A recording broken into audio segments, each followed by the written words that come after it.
शाम प्राची टीवी पर सीरियल देख रही होती है, तभी उसकी सास वहाँ आती है। अरे सीरियल में तो ऐसे मग्न है जैसे आज रात का खाना पड़ोसी आकर बनाएंगे। मुझे पता ही नहीं था आपने अपने बेटे की शादी पड़ोस में भी की हुई है। हैं? मतलब?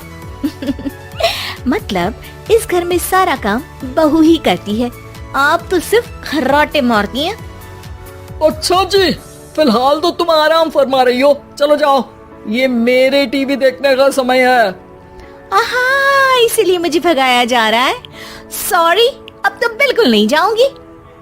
प्राची की इस बात पर दोनों सास बहू के बीच टीवी रिमोट के पीछे बच्चों जैसे छीना झपटी शुरू हो जाती है, जिसके बीच श्लोक भी काम से घर वापस आ जाता है। आज मेरी चूहे बिल्ली की जोड़ी किस बात पर झगड़ रही है? अरे तेरे बीवी मुझे टीवी ही नहीं देखने दे रही। अरे तुम्हारी मम्मी मुझे खाना बनाने के लिए फोर्स कर रही है। अरे वाह, ऐसे बेतुके रीजन पर तो बच्चे भी झगड़ा नहीं करते। अरे मुझे कुछ मत बोल, सब इसने ही शुरू किया है। हाँ हाँ, जैसे आप तो बहुत दूध की धूली है ना। अरे बस, दोनों चुप। प्राची जाओ, खाने की तैयारी करो। और माँ तुम छोड़ो, तुम्हें क्या बोलूं, शांति से अपना सीरियल देखो, मुझे दोबारा लड़ने की आवाज सुनाई नहीं देनी चाहिए। ऐसा बोलकर श्लोक वहाँ से चला जाता है, जिसके पीछे पीछे प्राची भी कुछ न कुछ बड़बड़ाते हुए रसोई में चली जाती है। हाँ हाँ, सासू जी को तो कुछ बोलेंगे ही नहीं, बस मुझ पर ही हुक्म चलता है, खाना बनाओ, जैसे मैं इनके घर में खाना बनाने के लिए आई हूँ। इसी तरह शाम बीतती है और रात को श्लोक और प्राची की सास खाना खाकर सोने चले जाते हैं, लेकिन प्राची गुस्से में कुछ खाए बिना काम में ही लगी रहती है। इस घर में किसी को घंटा फिक्र नहीं पड़ता, मैं खाऊं या भूखी रहूं।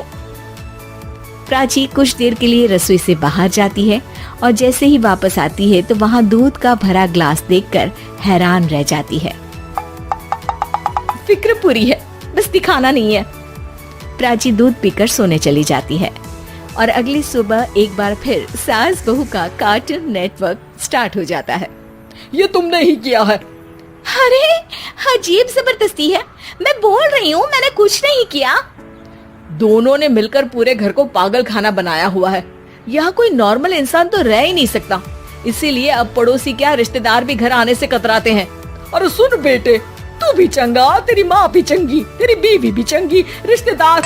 हाँ जी, आपको नहीं पता क्या, गंगाधर ही शक्तिमान है, रिश्तेदार ही। हाँ हाँ, बस समझ गया। कभी जानवरों जैसे लड़ेंगी तो कभी जुगलबंदी करेंगी। भाई मैं आप दोनों के बीच में नहीं फंसना चाहता। सास बहू की इस मन मौजी जोड़ी से परेशान होकर श्लोक अपना सिर खुजलाता वहाँ से चला जाता है।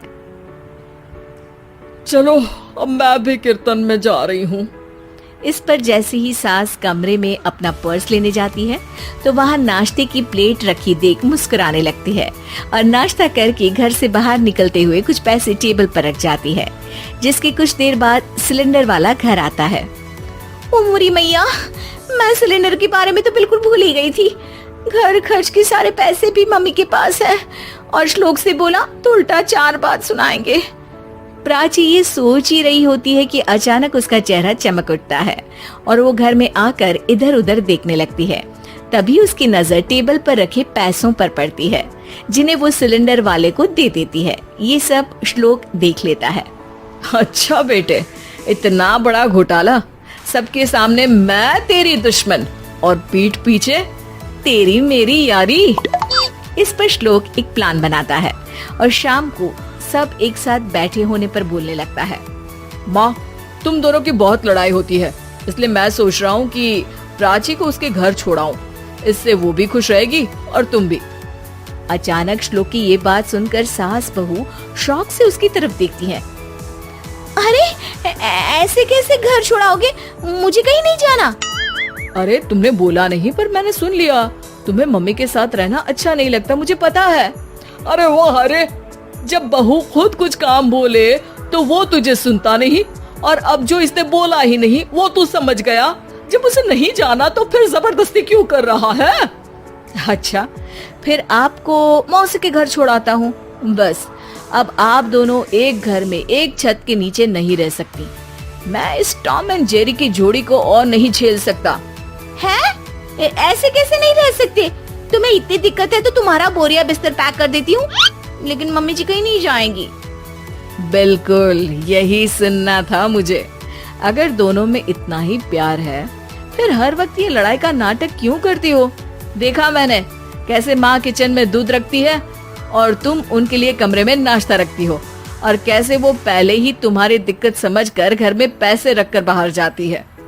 अरे भाई, इतना ड्रामा तो डेली सोप में भी नहीं होता जितना तुम दोनों ने इस घर में फैलाया हुआ है। तू हमें टॉम एंड जेरी बोलता है ना, तो याद कर वो दोनों भी एक दूसरे को बाहर वालों की बुरी नजर से बचाने के लिए हमेशा सबके सामने लड़ते थे, लेकिन अकेले में दिक्कत के समय मदद भी तो करते थे। बस हमारा रिश्ता भी कुछ ऐसा ही है। और वैसे भी अगर सास बहू में तू मैं नहीं होती तो दुनिया वालों को कहानियाँ कैसे मिलेंगी?